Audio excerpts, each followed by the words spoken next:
ప్రస్తుతం ఎక్కడ చూసినా యుద్ధ వాతావరణం కనిపిస్తోంది. తాజాగా ఇరాన్పై ఇజ్రాయెల్ వైమానిక దాడులు చేయడంతో మధ్యప్రాచ్యం మరోమారు భగ్గుమంది. మరోపక్క రష్యా ఉక్రెయిన్ యుద్ధంలో ఎలాంటి రిలీఫ్ కనిపించడం లేదు. ఇక మన పొరుగున ఉన్న పాకిస్తాన్ అవకాశం కోసం కాచు కూర్చుంది. ఆపరేషన్ సింధూర్తో పాకిస్తాన్కు కోలుకోలని దెబ్బతీసిన పాక్కు బుద్ధి రావటం లేదు. వెనుక నుంచి చైనా, తుర్కియా ఆయుధాలు ఇచ్చి ఇండియాపై ఎగదోస్తున్నాయి. దీంతో అప్రమత్తమైన ఇండియా కూడా అత్యాధునిక ఆయుధాలు సమకూర్చుకోవడానికి ప్రయత్నాలు మొదలుపెట్టింది.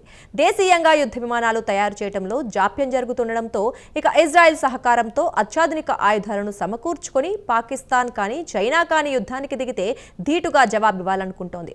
మరి ఇజ్రాయెల్ నుంచి కొనుగోలు చేయనున్న ఆయుధాల గురించి మరింత సమాచారం తెలుసుకుందాం.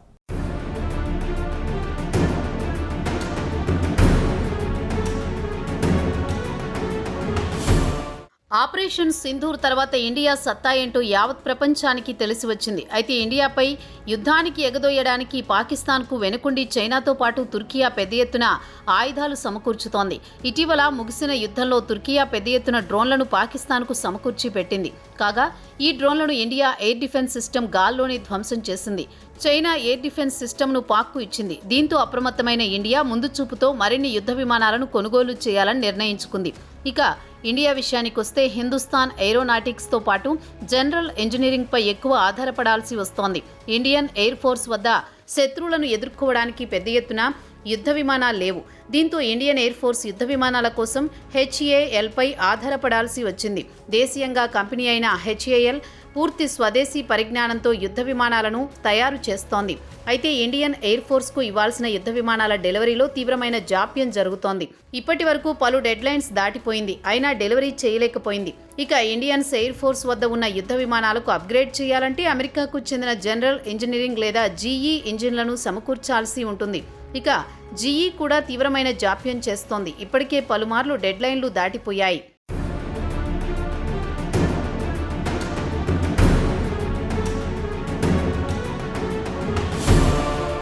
దీంతో ఇండియా తనకు నమ్మకస్తుడైన భాగస్వామి ఇజ్రాయెల్, ఫ్రాన్స్లతో మాట్లాడి తన వద్ద ఉన్న ఫైటర్ జెట్స్ను అత్యాధునికంగా అప్గ్రేడ్ చేయాలని కోరింది. ప్రస్తుతం సరికొత్త టెక్నాలజీ అందుబాటులోకి రావడంతో ఎయిర్ ఫోర్స్ వద్ద ఉన్న యుద్ధ విమానాలను అప్గ్రేడ్ చేయాలని నిర్ణయించింది.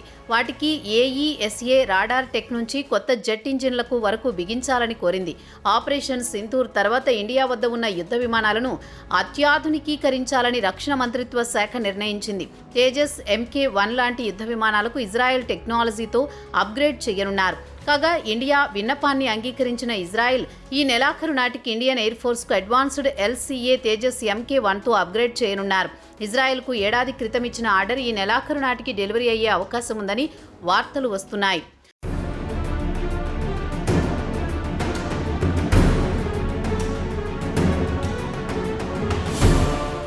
ఇక పాకిస్తాన్తో ఇటీవల ముగిసిన యుద్ధం తర్వాత ఇరు దేశాల మధ్య ఇంకా తీవ్రమైన ఉద్రిక్తతలు మాత్రం కొనసాగుతున్నాయి. దీంతో ముందు జాగ్రత్త చర్యగా ఇండియా తమ వద్ద ఉన్న యుద్ధ విమానాలను ఆధునికీకరించుకోవాలని నిర్ణయించుకుంది. తాజాగా జెరూసలేం పోస్ట్ కూడా ఇండియా త్వరలోనే కొత్త తేజస్ A1 వేరియంట్ యుద్ధ విమానాలను అందుకోబోతోందని వెల్లడించింది. అయితే ఇండియాకు చెందిన మీడియాలు మాత్రం తేజస్ MK-1A అందుకోబోతుందని, A1 వేరియంట్ కాదని వివరించింది. ఇక ఇజ్రాయెల్ ఇండియాకు అత్యాధునిక టెక్నాలజీని ఇవ్వబోతోంది. దీంతో ఇండియా వద్ద ఉన్న యుద్ధ విమానాలు కూడా పాశ్చాత్య దేశాల ప్రమాణాలను చేరుకోబోతున్నాయి.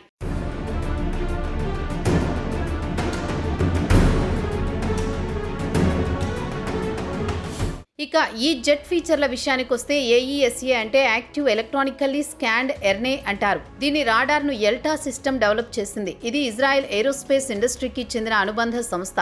గతంలో వాడిన రాడార్ స్థానంలో కొత్త రాడార్ వ్యవస్థను అందుబాటులోకి తెస్తారు. ఇక ఎల్టా విషయానికొస్తే ఇండియా యుద్ధ విమానాలకు అడ్వాన్స్డ్ ఎలక్ట్రానిక్ వార్ సిస్టమ్ సరఫరా చేయనుందన్న వార్తలు పెద్ద ఎత్తున మీడియాలో వచ్చాయి.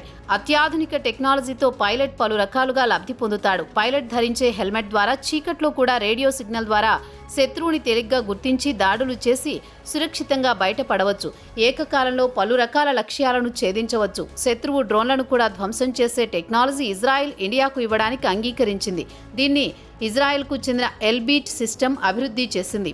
ఇక ఫ్రెంచ్కు చెందిన రాఫెల్ విషయానికొస్తే రాడార్ గైడెడ్ డెర్బీ మిసైల్స్ విమానం నుంచి ఎయిర్ టు ఎయిర్ ద్వారా అనుకున్న లక్ష్యాన్ని సాధించగలుగుతాయని జెరూసలేం పోస్ట్ పేర్కొంది. ఇక ఇండియన్ డిఫెన్స్ సెక్టార్ అత్యంత గడ్డు పరిస్థితిని ఎదుర్కొంటోంది. పొరుగున ఉన్న పాకిస్తాన్ నుంచి అటు చైనా నుంచి ఏ క్షణంలో అయినా ప్రమాదం ముంచుకొచ్చే పరిస్థితి కనిపిస్తోంది. ఇండియా వద్ద ఉన్న 83 తేజస్ జెట్స్కు A1 వేరియంట్ ఇంజన్లను బిగించాల్సి ఉంది. ఒక్కో ఎయిర్ క్రాఫ్ట్కు అత్యాధునిక టెక్నాలజీ ద్వారా అభివృద్ధి చేయాలంటే మిలియన్ల కొద్దీ డాలర్ల కాంట్రాక్టును ఇజ్రాయెల్కు చెందిన కంపెనీలకు ఇవ్వాల్సి వస్తోంది. ఇక ఇజ్రాయెల్ కంపెనీలు ఇండియాతో భాగస్వామ్యంతో స్థానికంగా ఉంటే కంపెనీలతో కలిసి తేజస్ జెట్స్కు కొత్త ఇంజన్లు బిగిస్తాయి. డిఫెన్స్ రంగానికి చెందిన ఎనలిస్టుల అంచనా ప్రకారం తేజస్ A1కు ఇజ్రాయెల్ అత్యాధునిక ఇంజన్లు బిగిస్తారని చెబుతున్నారు.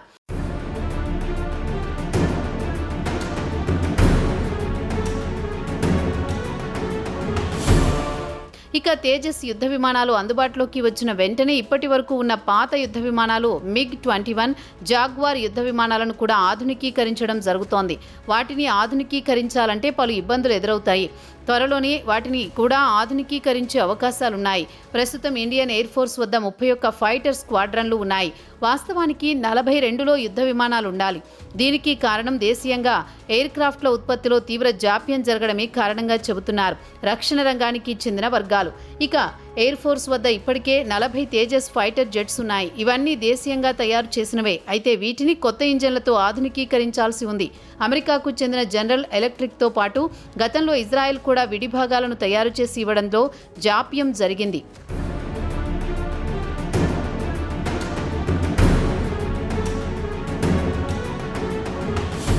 ఇక ఇండియా విషయానికి వస్తే విదేశీ హై క్వాలిటీ సిస్టమ్కు వెళ్దామా లేదా పూర్తిగా దేశీయ టెక్నాలజీ ద్వారా అభివృద్ధి చేసుకుందామా అని పలుమార్లు చర్చలు జరిగాయి. ఇక మినిస్ట్రీ ఆఫ్ డిఫెన్స్ మాత్రం దేశీయంగా అత్యాధునిక ఇంజన్లు తయారు చేయాలని నిర్ణయించింది. భవిష్యత్తులో Hindustan aeronautics limited advanced version తేజస్ను తయారు చేయాలని నిర్ణయించింది. రాబోయే కొత్త మోడల్ ఫీచర్స్ విషయానికి వస్తే కానార్డ్ వింగ్స్ మెరుగైన రేంజితో పాటు సిస్టమ్ను అప్గ్రేడ్ చేస్తుందని జెరూసలేం పోస్ట్లో పేర్కొంది. ఇక ఇజ్రాయెల్, ఫ్రెంచ్, అమెరికన్ డిఫెన్స్ రంగానికి చెందిన కంపెనీలు అత్యాధునిక టెక్నాలజీతో ఇండియా యుద్ధ విమానాలకు విడిభాగాలను సరఫరా చేస్తామని ముందుకొస్తున్నాయి. మొత్తానికి ఆపరేషన్ సింధూర్ తర్వాత ఇండియా కూడా రక్షణ రంగాన్ని పూర్తిగా ఆధునీకరించడంతో పాటు పాకిస్తాన్ అటు చైనా నుంచి ఎలాంటి సవాల్ ఎదురైనా ఎదుర్కోవడానికి సిద్ధంగా ఉండాలనుకోవడం హర్షించదగ్గ పరిణామమే అంటున్నారు డిఫెన్స్ అనలిస్టులు.